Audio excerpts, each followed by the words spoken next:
கேட்பீர்கள். தொடர்ந்து ஏசாயா 52:6-7 நீங்கள் பார்ப்பீங்க. சீயோனுக்கு சுவிசேஷம் எப்படி முதலாவது சுவிசேஷம் அறிவிக்கப்படுகிறது என்று சொன்னால், சபைக்கு முதலாவது தேவனுடைய ஜனங்கள் என்று தங்களை சொல்லுகிறவர்களுக்கு தான் சுவிசேஷம் அறிவிக்கப்படுகிறது. 52:6-7 இது நிமித்தம் என் ஜனங்கள் என் நாமத்தை அறிவார்கள், இதை சொல்லுகிறவர் நானே என்று அக்காலத்திலே அறிவார்கள். இதோ இங்கே இருக்கிறேன் என்று கர்த்தர் சொல்லுகிறார்.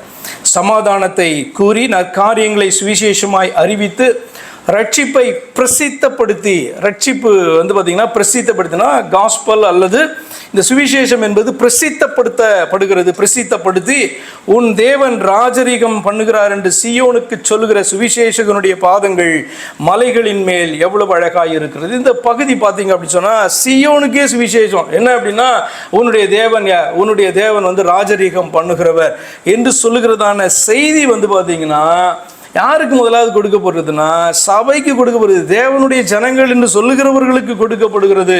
அடுத்து பார்த்தீங்கன்னா ஏசாயா 40:9 வாசிக்கிறோம். சியோனில் இருந்து, சபையிலிருந்து சுவிசேஷம் பார்த்தீங்கன்னா எப்படி வெளியே போகிறது, அவர்கள் என்ன அறிவிக்க வேண்டும். சபைக்கு என்னதான் சொல்லப்பட்டுச்சு? கர்த்தர் என்கிறவர் உன்னுடைய தேவன், அவர் ராஜரீகம் பண்ணுகிறவர் என்கிறதான சுவிசேஷம் பார்த்தீங்க அப்படின்னு சொன்னால் சபைக்கு சொல்லப்பட்டுச்சு.